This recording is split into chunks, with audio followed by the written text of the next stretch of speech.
I've had the fortune of meeting a lot of people with great ideas and a lot of musicians, and oftentimes those two things collide. I truly believe Seth Kitchen has what it takes to disrupt the industry. Seth joined us literally after walking across the stage, his graduation stage, at Missouri S&T, and even turned down a job offer at Boeing to pursue his passion. I've been so impressed with him and know that you will be too. Seth's lead mentors are two of Springfield's claim to fame in the music and tech industry: Mark Steiner, founder of Gig Salad, and Dr. Jennifer Jester, owner of School of Rock. Here to introduce Seth is Dr. Jennifer Jester.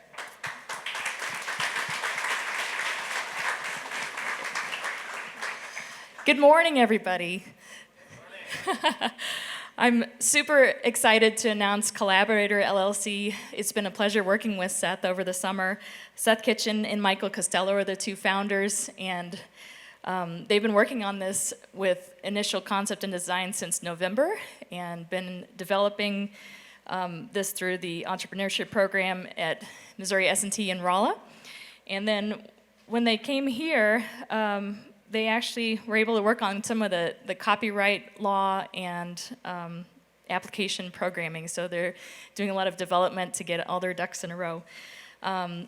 Mark Steiner and I helped them connect the local artists and different types of things that would help their business grow. And one of the things in their future is they're going to be going to South by Southwest as well as the DIY Musician Con. So without further ado, please let me welcome Seth Kitchen.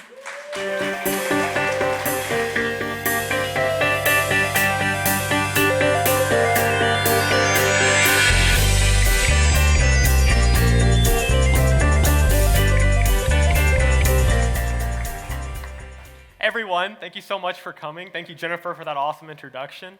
That song you just heard was the first ever music track uploaded to our app, Collaborator.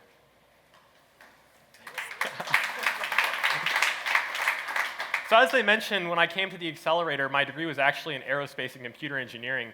So you might be wondering why music, right? So if you think about the current people in rockets, that'd be Jeff Bezos, Elon Musk. They all started with some big software company, so Amazon or PayPal. And so Collaborator is that for me. It's so I want to basically build Collaborator to $1 million business and then be able to build rockets from there on.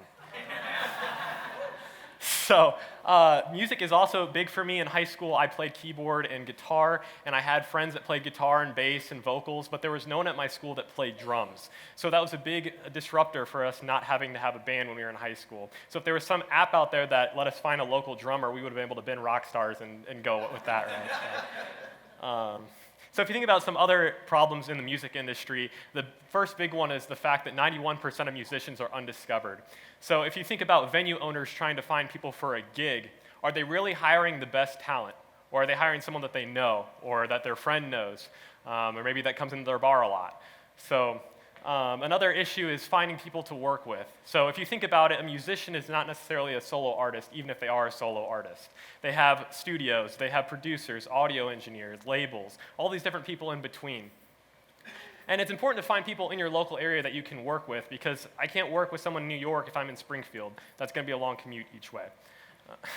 The last kind of portion is because of all these different middlemen, the labels, the studios, the bandmates, it's really hard for a musician to make revenue at the start of it. They have to pay for upfront instrument fees, for studio time, all that stuff that just squeezes them to where it's not a livable wage.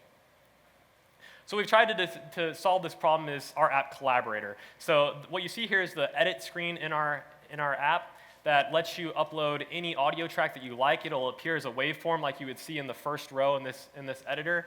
And then you can post that to the social media feed so that everyone within, say, 50 miles of you can see that audio track and then add their bass, add their drums, add whatever else it needs to become a full track right through our application. So what happens is you'll click a button, it'll bring you back into the editor, it'll import that old track, and you can add your tracks underneath it. That's the second and third row in this editor you see there. This is the sort of profile screen you'll see when you first log in. We pull your profile picture from Google, from Facebook, or from Spotify. We keep track of how many tracks you've uploaded, the number of points, which is how many upvotes or downvotes your tracks have had, and you can also download the app or buy the tracks directly from someone's profile screen. Also note that follow user button at the top, because I'll talk about that on this screen. This is the feed screen. You'll note it looks kind of like Facebook or Twitter. There's basically 3 different instances you can have of it. The left side tab is a following feed. So if I follow a specific user or a specific tag, as you can see, hip hop is highlighted on this screen. You can have all of those tracks be loaded into your feed screen, or into your following feed. The second feed is a GPS-based feed. Like I mentioned earlier, you can set your GPS distance anywhere from 1 to 100 miles away, and that'll load all of the tracks near you that are being uploaded to our platform. The last feed is a worldwide feed, so if you subscribe for $5 a month, you can see all the different music tracks being uploaded on our platform worldwide. That's huge because musicians are looking to connect the world with their music. So for the first time, they'll be able to reach out to someone in China and work with them, even though they may not speak the same language. If you think about all the different people in the music industry, there's quite a lot. And the ones you're probably most familiar with are streaming services like Spotify and Pandora, because those are the ones directly applicable to you. You actually will funnel your either ad revenue or your subscription fee to them, and they'll channel it back through the different other niche markets. So the other ones involved are, for instance, CD Baby, which is a distributor. So for artists to be able to get their music on all the different platforms, Spotify, Pandora, Deezer, Tidal, the list goes on, Amazon Music, Apple Music, they have to submit to a distributor like CD Baby, where they'll pay some upfront fee, maybe $40, to put their album on all these different platforms. Once all those different streaming platforms put all of the revenue together, they'll pay it back to CD Baby, who will take a royalty out and then finally pay out the artist. So you can see there's a lot of people that it has to go between before the artist is actually getting their revenue back. The other thing that we have listed here is editors. So editors like Ableton or Pro Tools or Logic Pro, they run anywhere from $200 to $2,000 a year that an artist has to pay out of pocket. And you can imagine for an independent artist who's not making $200 a year off their music, that's a huge upfront fee. So what we're trying to do through our platform is cut out all these different middlemen and provide the minimum solution for each of these different niche markets, such that an independent musician can make money off of their music. So if you think about the market opportunity, it's really easy to track, because every year the global music industry puts out a report that tells you how much money the market or the digital revenue has generated. Over the last 4 years, the market has grown 40% year over year or more. So you can see in 2017, it was actually 60.4% increase in streaming revenue. And you just don't see these kind of increases in any other market. The reason for this is because hardware is going away. So you can imagine CDs, cassettes, all these different other hardware, records, for example, are just going away, and digital is replacing them. So it's a great time to jump into the music industry and the digital realm specifically and get involved. So we have here our target market is SoundCloud users, because they're really easy to find. Basically, people will go on SoundCloud and post their Facebook, post their email, post their phone number. So it's a really easy marketing strategy to just reach out to those users and get them to upload to our platform. Which kind of leads into the market approach overall, which is we want to message people on these social sites. A great one is Facebook, because there's Facebook groups out there which are becoming more and more popular, where I can have a group like Shred Guitar Kingdom, right? It has 18,000 users in it. So that's 18,000 people that I can specifically direct message and say, hey, I heard your awesome video track on this group today. Why don't you upload to our platform as well? And they're most likely going to do it because it's free, right? And so the second one that we have listed is geofencing. So what we can do is put a geofence border around guitar venues or bars where musicians will be coming in and out, and just specifically send them an ad so that they'll come check out our site. The last one is through Google. We're able to put blog posts out there for anything that's happening in the music industry to drive traffic to our site. So if you think about Miley Cyrus or Ariana Grande, they're doing something crazy every day, right? So we can write a blog post about that, and that should generate some traffic to our site. We distribute in all the different app stores, Google Play Store, Windows Store, and also on our website.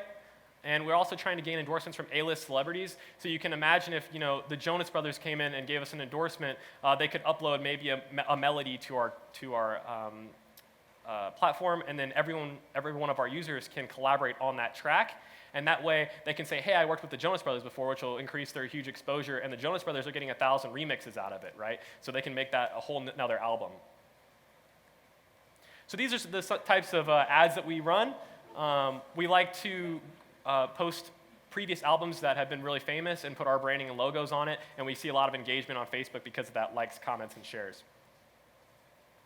So I'm happy to announce that through this program, and starting in mid-July, we released our app on all the different app stores.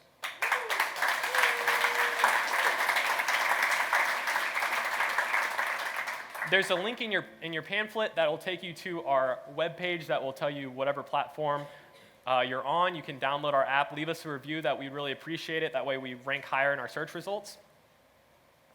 I'm also proud to announce that since we've launched, we're now a global company. We have uploaders and buyers in the North America, United States, Europe, and Asia.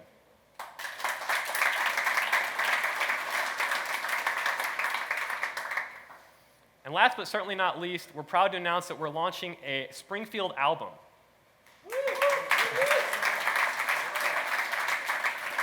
So we went and found the top 12 artists in the Springfield area, and we're putting them on our album, and we're releasing it by Friday. So hopefully you'll stream it on all the different platforms I mentioned earlier, whatever's your favorite.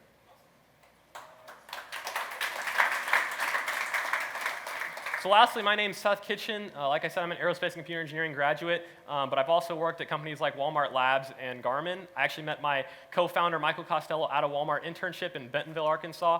He's the UX UI designer, so he made this beautiful presentation, does all the logos and branding, and he's really awesome to have on the team. So thank you guys so much, and I hope to see you at our table.